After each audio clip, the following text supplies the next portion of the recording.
नमस्कार, मैं डॉक्टर सत्यवीर सिंह, सहायक आचार्य हिंदी, राजकीय महाविद्यालय कोटपुतली। प्रिय विद्यार्थियों, आज हम बीए पार्ट द्वितीय हिंदी साहित्य प्रथम प्रश्न पत्र के अंतर्गत भूषण की कविताओं की व्याख्या करेंगे।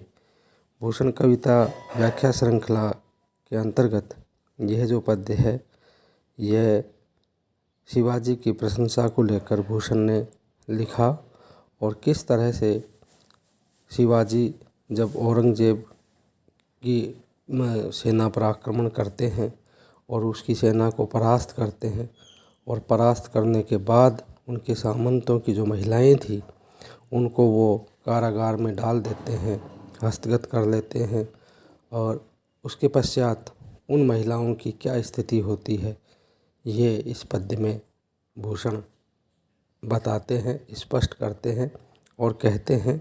यहाँ पर औरंगजेब की स्थिति, शिवाजी की महिमा, शिवाजी का प्रताप, शौर्य, वीरता आदि का इसमें बखान किया गया है, वर्णन किया गया है। मूल पद्य इस तरह से है। ऊंचे घोर मंदिर के अंदर रहन वाली, ऊंचे घोर मंदिर के अंदर रहती है। कंद मूल भोग करे, कंद मूल भाग करे, तीन बेर खाती थी वे तीन बेर खाती हैं।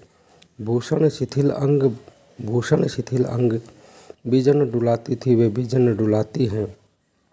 भूषण बनत शिवराज वीर तेरे त्रास नगन जड़ाती रहते वे नगन जड़ाती है। यानी क्या कहती हैं कि जो ऊंचे ऊंचे मंदिरों में, यहाँ पर श्लेष अलंकार का प्रयोग भी किया गया है कि जहाँ ऊंचे ऊंचे मंदिरों के में रहने वाली जो थी, वे अब गहरी जो गुफाएं हैं या अप्रकाशित, जिसमें प्रकाश आलोकित न हो, ऐसे घरों में, ऐसे मकानों में वो रहती हैं। जो वो मेवा मिश्री मावा आदि खाने वाली थी, कंदमूल भोग करे, आज वो 1 2 3 4 बेर खाकर अपना जीवन व्यतीत कर रही है।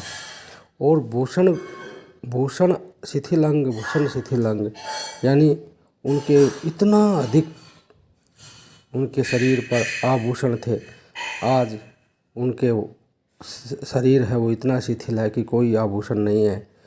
बिजन जुड़ाती थी वो, जो उनके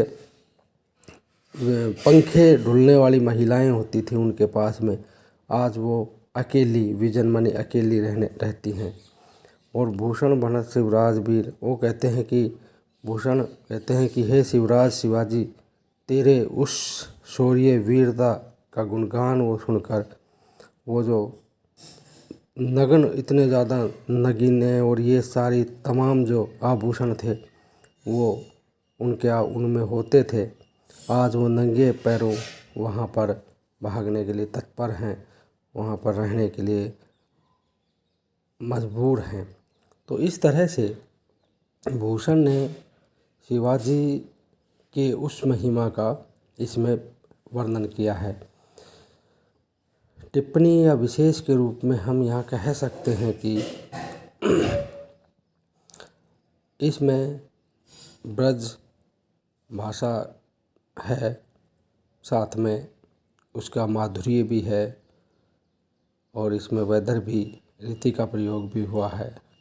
यहाँ पर वीर रस की दृष्टि से वीर रस का प्रयोग हुआ है और श्लेष अलंकार है, अनुप्रास है। यहाँ इसका बार बार श्लेष की आवृत्ति तो पूरे ही पद्य में दिखलाई पड़ती है। इस तरह से यह जो पद्य है, ये भूषण का बहुत ही महत्वपूर्ण पदों में से एक है। धन्यवाद।